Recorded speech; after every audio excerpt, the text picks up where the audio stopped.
You see that? You know what that is? That is 2 motors on this RC car. Nothing else on this planet has 2 motors on it. And that is a fact. Go ahead and try to change my mind. I wish they made a better tool for cutting tape.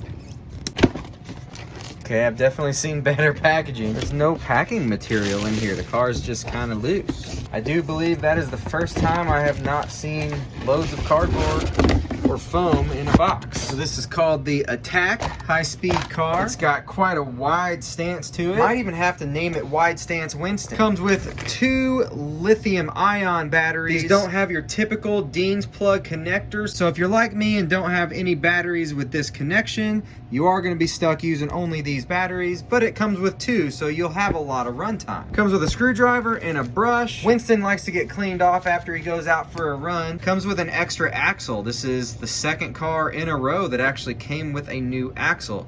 Now, of course, these are plastic. I have never had a plastic axle break on me that I can recall, but these wheels are held on with screws instead of nuts, and I have had the actual screws break off inside of these axles. But that was with a different manufacturer, and that was also after heavy abuse. So that won't happen under normal circumstances, I don't think. Comes with extra body pins and did come with extra screws for those wheels and a couple of suspension arm screws as well. Now on the car, they give you these clips that have the actual pull tabs on them, which almost everything seems to be coming with now. But in the bag, they do not have those. Special edition charger for these special edition batteries. Comes with information on safe battery usage, and of course your owner's manual, which shows you how to set the car up, shows you exploded parts diagrams with all the part numbers used. DRC is good about keeping all their parts available, and they've always been very responsive to people's questions about their cars or warranty concerns. It's got a full list of all the parts that you would ever need for it. Now that's interesting.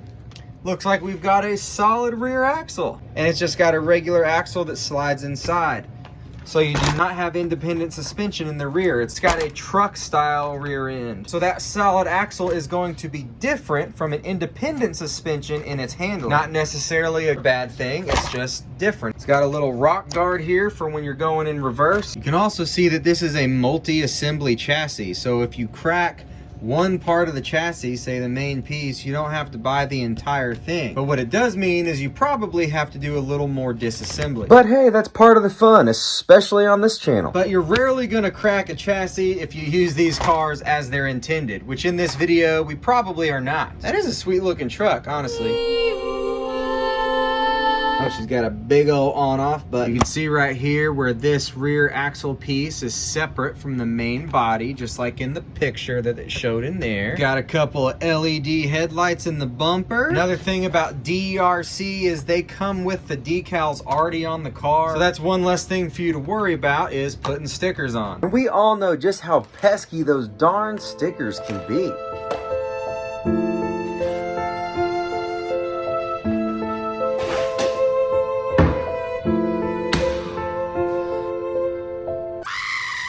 They also don't overdo it, so it doesn't look too busy. I think this is a pretty sleek looking truck. Now we're gonna open it up and look at that double motor anomaly. Got some plastic bracing underneath the body. We'll see how that holds up. So there it is. You got a motor for the rear wheels and a motor for the front wheels. There is no drive shaft. It's not needed. The front wheels are powered by its own motor. The rear wheels are powered by its own motor. And they're definitely not the biggest motors I've ever seen. They're pretty small, but again, there's 2 of them. Obviously the battery's gonna go right here in the middle, really keeping that gravity center line straight and accurate and symmetrical. Steering servo mounted next to the front motor. The steering arm does have a servo saver built into it, which is fantastic. The front suspension has ball joints built into the knuckle that the arms pivot on. These aren't even really friction shocks. These are just spring shocks. There's nothing else to them at all. If you find the right size, they would definitely be replaceable. You may have to put some spacers up here to keep the springs away from the control arms. We'll see how it does. You can see that that entire rear axle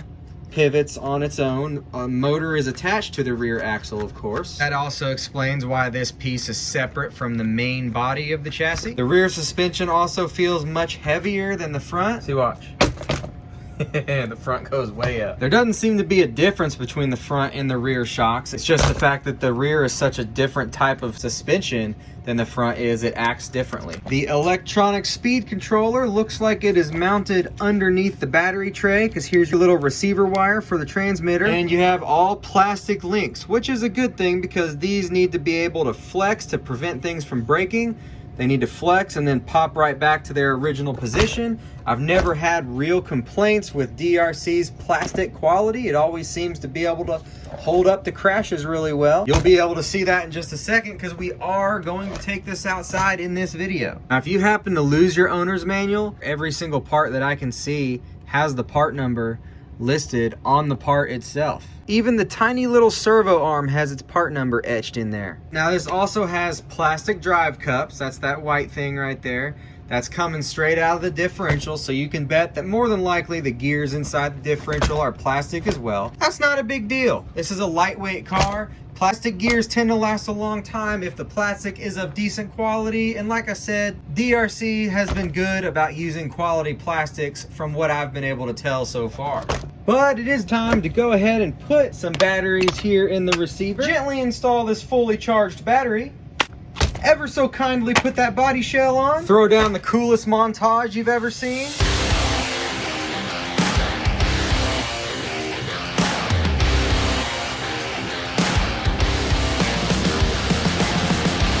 And take it for a very gentle test drive.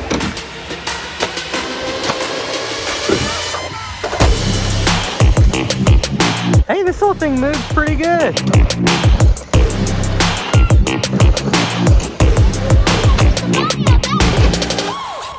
Oh yeah.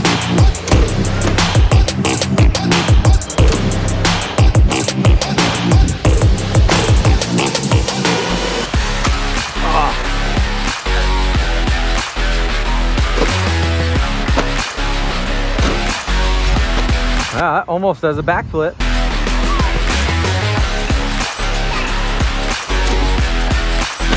All right, time for the speed test, of course. And we got our newly paved runway here. Oh, and steering wasn't working for a second.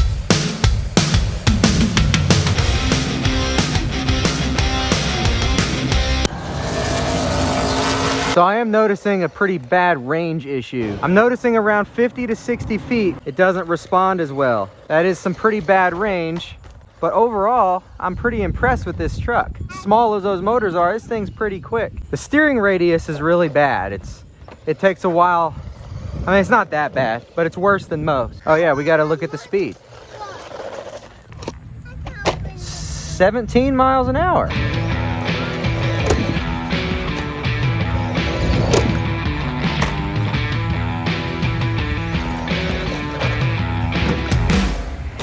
Yeah! Big jump for backwards Bill. Nice.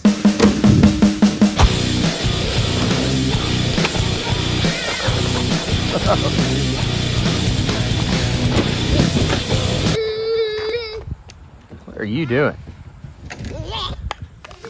Gotcha.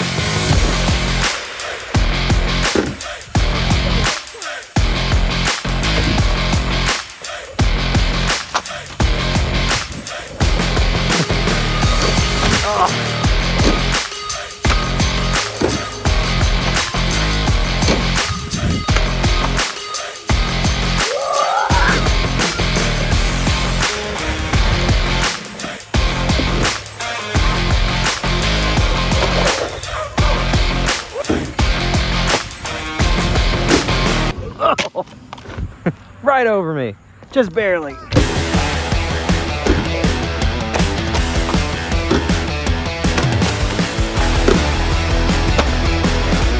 Power slide. That was good.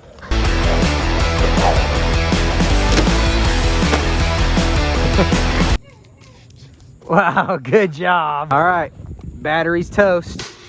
So you can probably see how the bouncy suspension in the front and the back would cause the car to land a jump and then flip over in either direction. That's where a suspension upgrade would really benefit this thing. Also, even though those motors are small, since there's two of them, it had decent power for the size car that this is. It was able to trudge through the grass, and it was able to reach 17 miles an hour, which I believe is the same speed we were able to get this thing to when we reviewed it. So I was actually pretty impressed with that speed. I thought we were going to be closer to 14 or 15 miles an hour. But that is only 27 kilometers per hour, not the 40 that they mention online. It might hit that with a 3S battery, but these motors did get pretty hot with just the 2S, so I'm pretty sure a 3S would smoke this thing out pretty quickly. Now, where they are correct is the runtime. I did actually get right around 20 minutes out of that battery. Not a single thing is broken, bent, or loose. This handled that really well. No cracks in the body whatsoever, and it even still has the plastic film on it, so I can peel that back and start over once it starts getting scratches. Now, the two motor thing is pretty cool. I can't say that I really noticed a difference between the double motor or a single motor with a drive shaft. I think on a bigger car, you'd probably be able to tell a difference. With an RC that doesn't have a ton of power, four-wheel drive is pretty much just four-wheel drive. I think there would be a big difference in that type of drive system with more powerful motors and a heavier, faster car. This was more fun than I thought it would be. It actually almost pulled off a backflip, which none of these cheap cars are able to do. With a slightly bigger ramp, this would have been able to do one, and that's pretty awesome. Plus, we got a few front flips out of it. The double motors, I think, makes it a little extra torque, and that's what helps you with your flip. Again, it was about 3 miles an hour faster than I thought it would be, and in my opinion, that puts it above the rest of these cheaper cars that do kind of top out more like 14 miles an hour. But they all claim higher speeds, so it's hard to know. You have to watch these reviews to even know how fast they actually are. That's an unfortunate fact right now. Hopefully they change that eventually. But don't change the ad. Make the car actually go that fast. And then, of course, the other thing to mention, which I stated during the video test drive, is that the transmitter doesn't seem to reach beyond the 50 to 60 foot mark. Maybe it's a fluke, or maybe there was actually some sort of malfunction. Now, it states here that the remote distance is 80 meters, which is 262 feet. I did not open a brand new set of batteries to put in this, so it's possible that the batteries are worn out. So to be honest, I'd probably disregard that whole complaint with distance, because it's most likely not the car or the transmitter's fault. I don't really like to guess though, so let's test that theory. It's like 1 a.m. out here. There's a dog off in the distance. That's pretty creepy. Pretty sure I'm gonna walk around the other way. Nothing good happens after midnight. All right, well, I've got it way down there. That's actually about a 100-foot mark. We're in total darkness. And yes, through the flickering lights, zoom back in. Okay, I have new batteries in the transmitter.